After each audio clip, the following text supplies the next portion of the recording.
আমি মনে করি। তো 50 লাখ টাকা এটা কি গাছে ধরে? আমি কখন বললাম 50 লাখ টাকা? এক্ষেত্রে আমি বলেছি তাহলে তো শেখরা আছে, অনেক টাকাওয়ালা লোক আছে, বিজনেসম্যান আছে, তারাও তো ম্যারিড করছে। তাদেরকে আমি বিয়ে করতে পারি। কোথায় আমি বাজে কথা বলছি? হ্যাঁ, অবশ্যই থাকতে পারে বিয়ের সম্ভাবনা। কেন থাকবে না সাকিবের সাথে আমার বিয়ের সম্ভাবনা? একটা ব্যাপার আজকে আমি ক্লারিফাই করি, সেটা হচ্ছে আমাকে কিছু, কিছু জায়গায় লিখছে যে আমি নাকি মাসে 50 লাখ টাকা ইনকাম করি। বাই দ্য ওয়ে এটা আমার মেইন পয়েন্ট। আমি 50 লাখ টাকা ইনকাম করলে আমি এখানে কেন? আমি তো বিলিনিয়ার্স। আমার তো আসলে এখানে একটা পার্সোনাল জেট নিয়ে আসার প্রয়োজন ছিল। আমি মনে করি। তো 50 লাখ টাকা এটা কি গাছে ধরে? আমি কখন বললাম 50 লাখ টাকা আমি ইনকাম করি মাসে? তারপরে আবার বলেছে দুবাইতে নাকি আমার বাড়ি আছে। দুবাইতে কই আমার বাড়ি আছে? দুবাইতে নাকি শেখরা আমার জন্য ওয়েট করে। কই? আমি বলেছি যে সাকিব ভাইয়ার যদি অনেকে আমাকে বলেছে যে সাকিবকে নাকি আমি বিয়ে করছি লোভের থেকে। লাইক উনার অনেক টাকা পয়সা আছে, সে সুপারস্টার ওইটা থেকে। কিন্তু যদি ওই লোভটাই লাগতো তাহলে আমি দুবাইতে যাই। সেক্ষেত্রে আমি বলেছি তাহলে তো শেখরা আছে, অনেক টাকাওয়ালা লোক আছে, বিজনেসম্যান আছে, তারাও তো ম্যারিড করছে। তাদেরকে আমি বিয়ে করতে পারতাম। আমি কিন্তু ওই ক্ষেত্রে বলেছি। এর বাইরে কিন্তু আমি কিছুই বলি খাবেন বেশি করে, গরমে পানি খাবেন বেশি করে। আর এই প্রেস মিটে আপনাদের অনেক প্রাপ্তি আছে, সেটা হচ্ছে যে বাজে কোনো কথা লিখবেন না।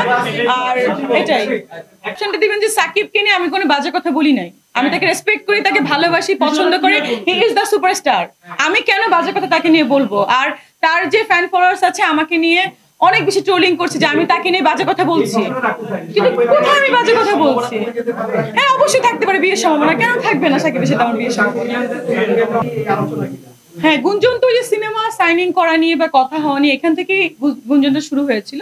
তো সিনেমা তো অবশ্যই হবে এবং সিনেমা আমি করতে চাই। আর সেও করতে চায়। হি ইজ দ্য সুপারস্টার, কেন চাবো না? আর ব্যাপার হচ্ছে যে আমার ৪ টা সিনেমা আসছে। আমি সাইনিং করেছি। নক্ষত্র, শেখ রাসেলের আর্তনাদ, আ তারপরে হচ্ছে দেহ এবং আরেকটা সিনেমার নাম হচ্ছে আত্মঘাতী, যেটা হচ্ছে জঙ্গি রিলেটেড সিনেমা, সজল আহমেদ ডিরেক্টর। আর বাকি ২ টা ডিরেক্টর হচ্ছে সালমান হায়দার এবং মুস্তাফিজুর রহমান মানি। কাস্টিং এ একটাতে সবাই আছে। অপু দিদি আছে, আমার খুবই পছন্দের দিদি, সে আছেন। মৌসুমী আপু আছেন, আমার খুবই পছন্দের আপু, সে আছেন। তারপরে হচ্ছে আরিফিন শুভ ভাইয়া আছেন, যাকে আমি খুবই পছন্দ করি। মানে ওই শেখ রাসেলের আর্তনাদের সব স্টার কাস্টই আছে ওখানে। এই যে কন্ট্রোভার্সিটা, এই যে আবার ভালো একটা পয়েন্ট আপনি বলেছেন। এই যে শেখ রাসেলের আর্তনাদ এই বিনা পারিশ্রমিক মানে নিচ্ছি বলেই কিন্তু কন্ট্রোভার্সি ফার্স্ট স্টার্ট হইলো। যে আমি কেন বিনা পারিশ্রমিক নিচ্ছি, কারণ হচ্ছে আমাকে গভর্নমেন্ট থেকে একটা প্লট গিফট করা হবে, বা আমি বিএমডব্লিউ গাড়ি কদিন করে চলবো, বা মার্সিডিজ চড়বো, বা আমি অনেক টাকা পয়সার মালিক হয়ে যাব। তা বিষয়টা কিন্তু সেটা না। বিষয়টা হচ্ছে যে আমি তখন ওখানে ক্লারিফাই করতে চেয়েছিলাম যে দেখেন আমার ঢাকা শহরে ফ্ল্যাট আছে, জায়গা আছে, বাংলাদেশে আছে এবং আমার গাড়িও আছে অলরেডি। তো বিনা পারিশ্রমিকে আমি একমাত্র করছি যে তাদেরকে আমি ভালোবাসি, ওই বঙ্গবন্ধু পরিবারকে আমি রেসপেক্ট করি, ভালোবাসি বলেই এটা আমি বিনা পারিশ্রমিকে করছি। এখান থেকে কি করলো, ক্যাপশনটা এমন ভাবে লিখলো যে আমি এই ঘড়ি ওয়াচ মানে সরি এই ওয়াচ ইউজ করি, এটা আমার আছে, আমি ওটা আছে। বেসিক্যালি আমি কিন্তু ওইভাবে বলি, ঠিক আছে? রোলেক্স তো আমি অনেক আগে থেকে ইউজ করি। শুধু রোলেক্স না, আমি যে শেষ করি রোলেক্স গাড়ি, বিএমডব্লিউ গাড়ি বলেন, জমি বলেন, আমি অনেক আগে থেকে এগুলো ইউজ করি, ঠিক আছে?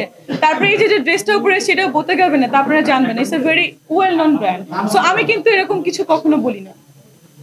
আর সবাই আমার সিনেমা দেখবেন, আমার সিনেমার প্রমোশনে আসবেন। সাকিবের সাথে আমার একটা সিনেমা হচ্ছে, সবাই দোয়া করবেন।